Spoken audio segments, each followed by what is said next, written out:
అందరికీ నమస్కారం అండి. సో ప్రతి ఒక్కటి మనిషి లైఫ్లో చాలా బాధలు ఉంటాయి, చాలా ప్రాబ్లమ్స్ ఉంటాయి. అవి ఎవరితో సెట్ చేసుకోవాలో తెలియక మనలో కుమిలి నైట్ నిద్ర రాక ఏం చేయాలో తెలియక లైఫ్ని చాలా మంది నాశనం చేసుకుంటారు. చివరికి సూసైడ్ కూడా చేసుకుంటున్నారు.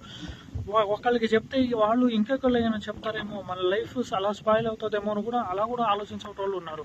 అలాంటి బాధలు మీకు వద్దు, ఓకేనా? మీకు ఏదైనా ప్రాబ్లం ఉంటే నాకు కాల్ చేయండి, ఓకేనా? నాకు మెసేజ్ చేయండి, నేను మీకు కాల్ చేస్తాను, ఓకేనా? మీ బాధలు ఎంతున్నా సరే నాతో షేర్ చేసుకోండి. గంటకి నేను ఇంత అని చార్జ్ చేస్తాను. ఆ అమౌంట్ నాకు ఇస్తే నేను ఖచ్చితంగా మీ బాధలు వింటాను, దానికి నాకు తోచినంత సొల్యూషన్ ఏదో చెప్తాను, ఓకేనా? సో మీరు నాతో షేర్ చేసుకోవడం వల్ల ఆ బాధలు, ఓకేనా, నాతో మీరు ఆ బాధలు షేర్ చేసుకోవడం వల్ల ఏంటంటే మీ మనసు కుదుట పడుతుంది, ఓకేనా? కుదుట పడుతుంది, హ్యాపీగా ఫీల్ అవుతారు. మీ లైఫ్ని లీడ్ చేయడానికి మీకు ఒక హోప్ దొరుకుతుంది. మీ ఫ్యామిలీ తోటి కావచ్చు, మీ కెరియర్లో కావచ్చు, సక్సెస్ అవ్వడానికి మీకు ఒక ఛాన్స్ దొరుకుతుంది. అందుకే నేను స్టార్ట్ చేస్తున్నాను.